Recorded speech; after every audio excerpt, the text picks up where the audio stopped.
வெறும் 28,000 பேர் கூடுன அந்த கூட்டத்துல 41 உயிர்கள் இறந்திருக்காங்க. அதுக்கே உங்களால நின்னு அதை ஃபேஸ் பண்ண தைரியம் இல்லாத நீங்க நாளைக்கு நீங்க பகல் கனவு காண்றீங்க இல்லையா, நான் சிஎம் ஆயிடணும்னு. ஒருவேளை உங்க பகல் கனவு படி நீங்க கனவுல கூட சிஎம் ஆயிட்டீங்கன்னு வைங்களேன், இந்த 8 இருந்து 10 கோடி மக்கள் நீங்க என்ன பண்ணுவீங்க? ஒன்னும் பண்ண போறது இல்ல. இதெல்லாம் மக்களுக்கு தெரியாம இருக்கும், புரியாம இருக்குன்னு நினைக்கிறீங்களா? எவ்ரிதிங் தே நோஸ்.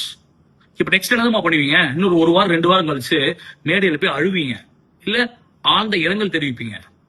வாய்ப்பில்ல ராஜா. What is this bro? இது என்ன நடக்குது? மேடைக்கு மேடை நீங்க வந்து சினிமால பேசுற வசனம் மாதிரியே பேசுறீங்க, ஆனா நிஜ வாழ்க்கையில் நீங்க ஹீரோவா இருக்கீங்களா? இல்ல. அப்ப நீங்க திரையில மட்டும் தான் ஹீரோ, தரையில ஹீரோ இல்ல இல்லையா? கரெக்ட். எனக்கு ஹீரோ ஞாபகம் வருதுங்க.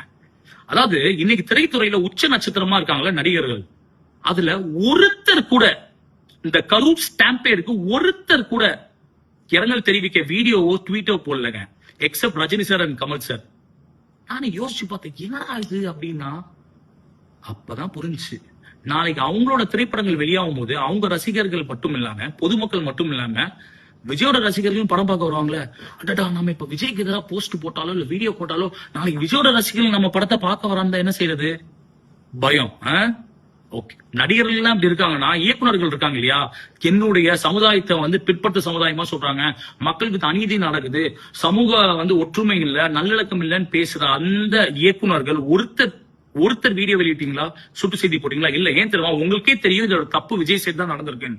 எங்க நம்ம விஜய்க்கு எதிராக ட்வீட் போட்டாலோ இல்ல வீடியோ கொடுத்தாலும் நாளைக்கு நம்ம திரைப்படங்கள் வெளியாகும் போது விஜயோட ரசிகர்கள் நம்ம படத்தை புறக்கணிச்சுட்டா, நம்ம படத்தை பார்க்காம போயிட்டா, பயம்.